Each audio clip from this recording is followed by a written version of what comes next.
نحمده ونصلي ونسلم على رسوله الكريم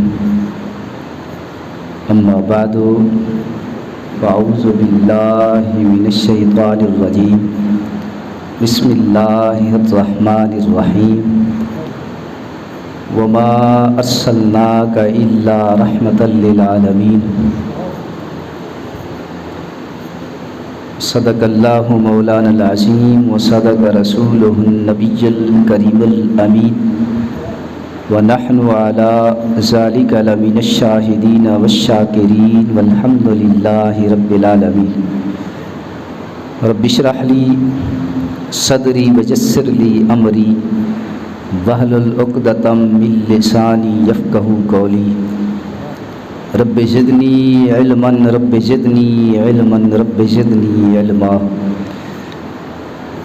شفیع مطاع نبی کریم قسیم جسیم نسیم وسیم بلغ العلا بکمالہ کشف الدجی بجمالہ حسنت جمیع خصالہ صلو علیہ وآلہ ان اللہ وملائکتہ یصلون علی النبی یا ایہا الذین آمنوا صلوا علیہ وسلموا تسلیما اللہم صلی علی سیدنا و مولانا محمد وعلی آل سیدنا و مولانا محمد مبارک وسلم وصلی علیہ۔ حضرات محترم، آج یہ جمعۃ المبارک ہمیں نصیب ہوا، ہم سب حاضر ہیں۔ اللہ کریم کی بارگاہ میں دست بدعا ہے کہ اللہ کریم ہماری اس حاضری کو اور اس نماز کو اپنی بارگاہ میں شرف قبولیت عطا فرمائے۔ قرآن پاک میں سے تھوڑا سا حصہ میں نے تلاوت کرنے کا شرف حاصل کیا۔ اللہ کریم نے ارشاد فرمایا وما ارسلناک الا رحمۃ للعالمین، کہ اے محبوب ہم نے آپ کو سارے جہانوں کے لیے رحمت بنا کر بھیجا ہے۔ اللہ کے پیارے محبوب صلی اللہ علیہ وآلہ وسلم سارے جہانوں کے لیے رحمت بن کر آئے۔ اللہ کریم نے آقا علیہ الصلوۃ والسلام کو سارے جہانوں کے لیے رحمت بنا کر بھیجا، اور آقا علیہ الصلوۃ والسلام کی دنیا میں رحمت بن کر آنے سے کئی عذاب ٹل گئے، اور امت محمدیہ پر رحمتیں اللہ کی طرف سے بارش کی طرح نازل ہوتی رہیں۔ حضرت عبداللہ ابن عباس رضی اللہ تعالیٰ عنہما روایت فرماتے ہیں کہ آقا علیہ الصلوۃ والسلام جو اللہ کی طرف سے سارے جہانوں کے لیے رحمت بن کر آئے ہیں، تو آپ اپنوں کے لیے بھی رحمت ہیں، غیروں کے لیے بھی آپ رحمت ہیں۔ آقا علیہ الصلوۃ والسلام کے دنیا میں تشریف لانے سے جو جو عذاب پہلے امتوں پر عذاب آتے تھے، وہ آقا علیہ الصلوۃ والسلام کے وسیلہ جلیلہ سے وہ عذاب امت محمدیہ سے ٹل گئے۔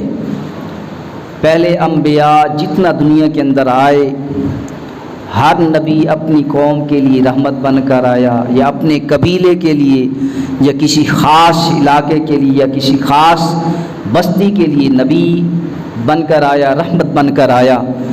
جب آقا علیہ الصلوۃ والسلام دنیا میں تشریف لائے تو آقا علیہ الصلوۃ والسلام کسی خاص بستی کے لیے نہیں، کسی خاص علاقے کے لیے نہیں، کسی خاص قوم کے لیے نہیں، بلکہ سارے جہانوں کے لیے آقا علیہ الصلوۃ والسلام رحمت ہی رحمت بن کر آئے۔ بڑے بڑے عذاب دنیا کے اندر آئے، قومیں تباہ ہوئی، لوگ زمین کے اندر زندہ دھنسے جاتے، بہت سارے عذاب، زمین کے اندر دھنس جانا یہ عذاب بھی ٹل گیا۔ گناہ کرنے کی وجہ سے لوگوں کی شکلیں بگڑ جاتی، وہ عذاب بھی ٹل گیا۔ قوم کی قوم، قبیلے، قوم وہ تباہ ہو جاتی، ان کی بنیادیں اکھڑ جاتی، وہ عذاب بھی ٹل گیا۔ پہلی امتوں کے لیے خاص عبادت خانے تھے، خاص عبادت خانے، اسی عبادت خانے میں وہ عبادت کرتے، لیکن جب آقا علیہ الصلوۃ والسلام دنیا میں تشریف لائے تو صرف مسجد یہ احاطہ نہیں بلکہ اللہ کریم نے ساری روئے زمین کو مسجد بنا دیا۔ پہلی امتوں کے اندر اگر کوئی شخص گناہ کرتا اور گناہ کرنے کے بعد اگر وہ توبہ کرتا تو حکم تھا کہ وہ علل اعلان توبہ کرے، سارے لوگوں کے سامنے توبہ کرے، علل اعلان توبہ کرے۔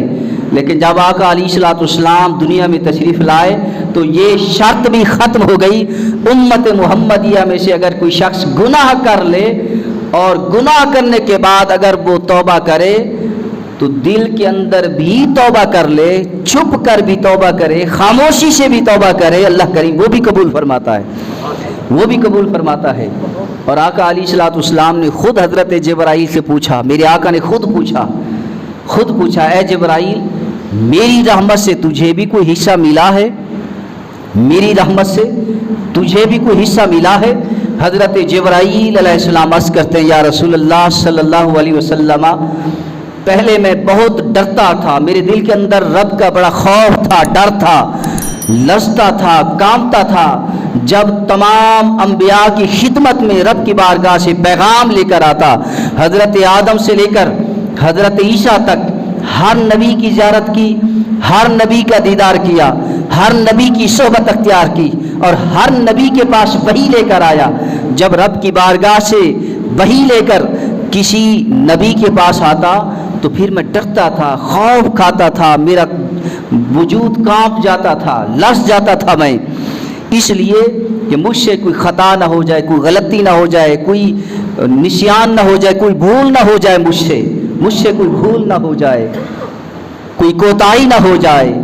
لیکن اے محبوب صلی اللہ علیہ وسلم جب یہ قرآن کی آیت نازل ہوئی ذی قوت عند ذی العرش مقین مطاع ثم امین، جب یہ قرآن کی آیت نازل ہوئی اور اس قرآن کی آیت کے نازل ہونے سے مجھے جو آپ کی رحمت سے حصہ ملا ہے وہ ساری رحمتوں سے افضل والا ہے، یعنی آپ کی ذات سے مجھے اس طریقے سے رحمت سے حصہ ملا ہے۔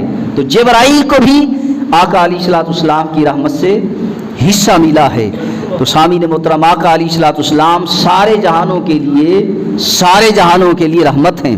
عالمین کا لفظ ہے، عالمین۔ قرآن کی آیت پر غور سے پڑھیں، وما ارسلناک الا رحمۃ للعالمین، اے محبوب ہم نے آپ کو سارے جہانوں کے لیے، عالمین عالم کی جمع ہے، عالم واحد، عالمین جمع ہے۔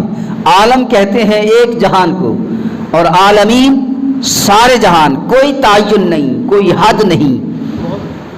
وما ارسلناک الا رحمۃ للعالمین، اے محبوب ہم نے آپ کو سارے جہانوں کے لیے رحمت بنا کر بھیجا ہے۔ تو آقا علیہ الصلوۃ والسلام دنیا میں بھی ہمارے لیے رحمت، قبر میں بھی ہمارے لیے رحمت اور حشر میں بھی ہمارے لیے رحمت۔ دنیا میں بھی رحمت، قبر میں بھی رحمت، حشر میں بھی رحمت۔